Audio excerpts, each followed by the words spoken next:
आज से लगभग 4 लाख साल पहले आइस एज का टाइम चल रहा था। निएंदरथाल का एक ग्रुप गुफा में बैठा था जिसमें एक औरत आज इस कातिल ठंड में बच्चे को जन्म देने वाली है।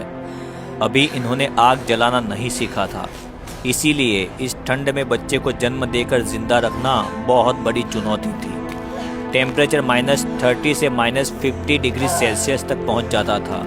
प्रेग्नेंट औरत को गुफा के एकदम एंड में 2 औरतें लेके गईं। कुछ निएंदरथाल मर्दों ने गुफा की ओपनिंग पर पत्थर रख दिए ताकि ठंडी हवा अंदर ना आ सके। कुछ घंटे सब लोग शांत बैठे और फिर एक बच्चे की किलकारी उठी। प्रेग्नेंट औरत ने एक लड़के को जन्म दिया था। पास बैठी औरत ने एम्बिकल कॉर्ड को तेज पत्थर से कट किया और बच्चे को जानवर की खाल में लपेटकर मां के सीने से चिपका दिया। जैसे ही बच्चे का जन्म हुआ, सब लोग उस बच्चे के चारों ओर घेर कर एक सर्कल में बैठ गए ताकि बच्चे को थोड़ी गर्माहट मिले। नया जन्मा हुआ बच्चा मां के सीने से लगा हुआ था। जानवरों की मोटी चमड़ी उसके छोटे शरीर पर लपेटी गई थी, लेकिन फिर भी उसका जिस्म बर्फ जैसा ठंडा होता जा रहा था। बच्चा कभी हल्की सी आवाज़ निकालता, कभी बिल्कुल शांत हो जाता। माँ की सांसें तेज थी। उसकी आंखें बार बार बच्चे के चेहरे पर टिक जाती थी, जैसे वो उसे सिर्फ अपनी नज़रों से जिंदा रखना चाहती हो। गुफा के बाहर हवा और भी ज्यादा गुस्से में थी। पत्थरों के बीच से सीटी जैसी आवाजें आती, जैसे ठंड खुद गुफा के अंदर घुसकर इस नई जिंदगी को चुनौती दे रही हो। ग्रुप के आदमी गुफा के मुंह पर खड़े थे, झुककर कंधे सिकोड़े हुए। उनके लंबे बाल और घनी दाढ़ी पर बर्फ जम रही थी। कोई बोल नहीं रहा था। सब जानते थे आज रात सबसे भारी है। सर्कल में बैठी औरतें अपने शरीर को बच्चे की तरफ थोड़ा और झुका लेती है। समय धीरे धीरे सरकता गया। गुफा के अंदर अंधेरा और गहरा होता गया। बच्चे की सांसें अब पहले से ज्यादा कमजोर लग रही थी। उसकी किलकारी जो कुछ घंटे पहले गुफा में गूंजी थी, अब याद बन चुकी है। माँ ने बच्चे को और जोर से अपने सीने से चिपकाया, जैसे वो अपनी जान उस बच्चे के अंदर डालना चाहती हो। एक बूढ़ी औरत आगे आई, जिसके बाल सफ़ेद और आंखें गहरी थी। उसने बच्चे के छोटे से चेहरे को देखा और फिर माँ की आंखों में झांका। कुछ कहने की जरूरत नहीं थी। माँ समझ चुकी थी कि ठंड जीत गई है। सुबह होने से पहले जब गुफा के बाहर आसमान हल्का नीला हुआ, बच्चे की सांस बिल्कुल रुक गई थी। कोई चीखा नहीं, कोई जोर जोर से रोने की आवाज़ नहीं, सिर्फ एक भारी खामोशी। ग्रुप के लोग उठ खड़े हुए। बच्चे के लिए कोई शब्द नहीं थे, कोई रस्म नहीं थी, सिर्फ एक काम था, उसे इज्जत से इस दुनिया से विदा करना था। 2 मर्द गुफा के बाहर गए और बर्फ को हटाकर एक छोटा सा गड्ढा बनाया। बच्चे को उसी जानवरों की चमड़ी में लपेटकर वहां रखा गया। माँ दूर खड़ी देखती रह गई। ये उसकी पहली औलाद थी।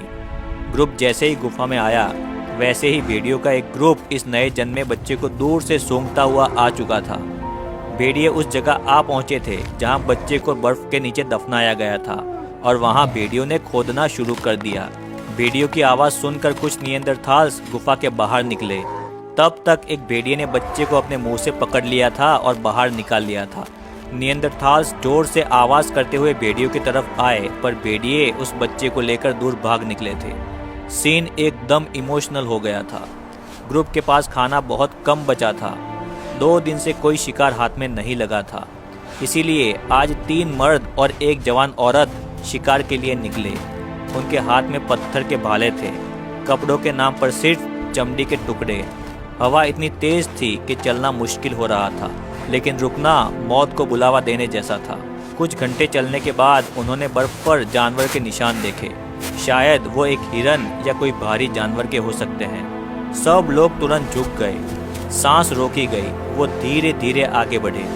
बर्फ के खुले मैदान में कुछ हिरन दिखे। एक मर्द ने इशारा किया। सब लोग अलग अलग तरफ से घेरने लगे और फिर भाला फेंका गया। हिरन चीखा और भागने लगा। बर्फ के ऊपर खून गिरा। काफी देर की दौड़ के बाद हिरन गिर गया। शिकार मिल चुका था। ये सिर्फ खाना नहीं था, ये ग्रुप के जीने का एक और दिन था। हिरन को उठाया गया और अपने ठिकाने की तरफ ये ग्रुप रवाना हुआ। रास्ते में खामोशी थी। खामोशी मतलब आसपास कोई बड़ा जानवर मौजूद है। हिरन के खून की गंध सूंघकर एक टाइगर वहां पर आ पहुंचा था। टाइगर ने सीधे ही हिरन पर झपट्टा मारा। पर हिरन को बचाने के चक्कर में नियंदरथाल टाइगर के सामने हो गया। टाइगर ने उसी पर हमला कर दिया और उसको पैर से पकड़ लिया। सब लोगों ने पत्थर और भाले चलाए, लेकिन टाइगर उसका पैर पकड़कर घसीटता हुआ दूर ले गया। सब लोगों ने उसे बचाने की कोशिश की, उसके पीछे भागे, लेकिन टाइगर उसे लेकर बहुत दूर निकल चुका था। सिर्फ खून और घिसने के निशान बचे थे। ग्रुप के लोग चुपचाप खड़े रहे। ये भी जिंदगी का एक सच है, कभी शिकार मिलता है तो कभी शिकारी खुद शिकार बन जाता है। गुफा में वापस आने पर माहौल और भी भारी हो गया था। एक जान जा चुकी थी और एक नई जान पहले से ही जा चुकी थी। उसी शाम, उसी दिन एक और प्रेग्नेंट औरत का दर्द शुरू हो चुका था। ये दूसरी डिलीवरी थी। सब लोग एक दूसरे को देखे बिना समझ गए थे कि ये रात भी लंबी होने वाली है। ठंड वैसी ही थी, अंधेरा वैसा ही था, लेकिन हर कहानी एक जैसी नहीं होती। बाहर मर्द फिर से पत्थरों को ठीक करने लगे। बर्फ जम चुकी थी, पत्थर भी ठंडे लोहे जैसे लग रहे थे। हवा फिर से गुफा के अंदर घुसने की कोशिश कर रही थी। इस बार उन्होंने अपने शरीर भी ओपनिंग के पास लगा दिए। अंदर वक्त रुक सा गया था, सिर्फ सांस की आवाज, दर्द और ठंड का एहसास। फिर अचानक एक तेज आवाज आई। एक बच्ची ने जन्म लिया था। औरतें तुरंत हरकत में आई। बच्ची को चमड़ी में लपेटा गया और फिर उसे माँ के सीने से लगा दिया। माँ की आंखों में डर था और एक नया उजाला भी था। ग्रुप के लोग चुपचाप खड़े रहे। किसी ने मुस्कुराया नहीं, किसी ने जश्न भी नहीं मनाया। रात को हिरन को खाया गया और माँ को चर्बी खिलाई गई ताकि दूध गाढ़ा आए, जिससे बच्चे को गर्मी मिले। जैसे तैसे रात गुजर गई। अगला दिन और भी ज्यादा खतरनाक था, क्योंकि माँ को मांस और चर्बी की जरूरत थी और एक हिरन से तो सिर्फ 2 दिन का खाना ही होता था। इसीलिए एक ग्रुप शिकार के लिए निकला। उनके कदम बर्फ में धंस रहे थे, हर सांस दर्द दे रही थी। दूर दूर तक सिर्फ सफ़ेदी और उस सफ़ेदी में छिपे हुए खतरे थे। पूरा दिन इधर उधर घूमने के बावजूद कोई शिकार नहीं मिला। ग्रुप दुखी होकर गुफा में लौटा। गुफा में बच्ची माँ के सीने से चिपकी हुई थी। उसकी सांस अब भी हल्की थी। औरतें उसके आसपास बैठकर अपने शरीर से उसे गर्मी दे रही थी। कभी कभी बच्ची हल्की सी आवाज़ निकालती, जैसे याद दिला रही हो कि वो अभी भी जिंदा है। शिकार ना मिलने के कारण अब खाना सिर्फ आज का दिन ही चलने वाला था। इसीलिए ज़्यादातर खाना माँ के लिए रखा गया और सब लोगों ने बहुत ही कम खाया। दूसरे दिन ग्रुप शिकार के लिए निकला और थोड़ी दूर वुली मेमत दिखा। उन्होंने उसे घेरने की कोशिश की, फिर अचानक भाले से उस पर हमला कर दिया। मेमत घायल हुआ पर गिरा नहीं। अचानक वो पलटा और सीधा एक नियंदरथाल पर झपटा। वो संभल नहीं पाया, जमीन पर गिर गया। सब कुछ बहुत तेज हुआ। मेमत ने उसे अपने पैर से कुचल दिया था। बाकी लोग जान बचाकर भागे। शिकार तो अधूरा रह गया था, लेकिन वो अपने साथी को भी नहीं बचा पाए। गुफा में लौटकर उन्होंने कुछ नहीं कहा, सिर्फ पत्थरों पर बैठ गए।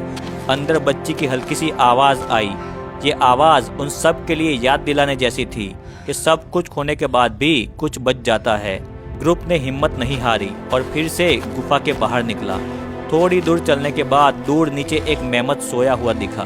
ग्रुप उसके पास गया तो देखा कि मेमत गिरने के कारण घायल हो चुका था और बर्फ में जम गया है। ये नियंदरथाल्स के लिए एक जैकपॉट जैसा था। ग्रुप उसे खींच खींच कर गुफा में ले आया। अब इनके कुछ हफ्तों के खाने का इंतजाम हो चुका था। दिन बीतते गए, ठंड वैसी ही रही। बर्फ पिघली नहीं पर बच्ची जिंदा रही। माँ कमज़ोर हो रही थी, लेकिन बच्ची हर दिन थोड़ी सी और मजबूत होती गई। उसकी उंगली माँ के बाल को पकड़ लेती थी। ग्रुप को समझ आ गया था कि पहला बच्चा हार गया था, पर यह बच्ची जीत रही है। ये सिर्फ किस्मत नहीं थी, ये ग्रुप की गर्मी, उनका साथ और जिंदा रहने की इच्छा थी। बर्फ के इस समुंदर में जहाँ हर चीज़ सफ़ेद और ठंडी थी, एक छोटी सी बच्ची ने अपनी जगह बना ली थी। नियंदरथाल्स जानते थे कि कल क्या होगा किसी को नहीं पता, पर आज इस बच्ची ने जिंदगी को जीत लिया है। -30 से -50 डिग्री सेल्सियस की इस बेरहम बर्फीली दुनिया में बिना आग के बच्चे को जन्म देना अपने आप में मौत से लड़ाई थी। इस कातिल ठंड में ज़्यादातर जन्मे हुए बच्चे कुछ दिनों या हफ्तों से ज़्यादा जिंदा नहीं रह पाते थे। हाइपोथर्मिया सबसे बड़ी वजह थी। उस समय ना तो दवाई थी, ना शेल्टर, ना पूरी तरह से अच्छे कपड़े।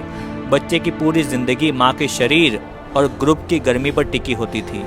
इसी वजह से बहुत कम बच्चे बड़े हो पाते थे और जो बच जाते थे वही भविष्य की उम्मीद बनते थे। निएंदरथाल्स की जिंदगी छोटी लेकिन बहुत कठोर थी। लगभग 20 साल का निएंदरथाल आज के 40 साल के इंसान जितना थका, घिसा और झुका हुआ होता था। इसीलिए आइस एज में जिंदा रहना उम्र का नहीं, हर दिन जीती गई एक लड़ाई का नाम था और हर सांस अपने आप में एक जीत थी।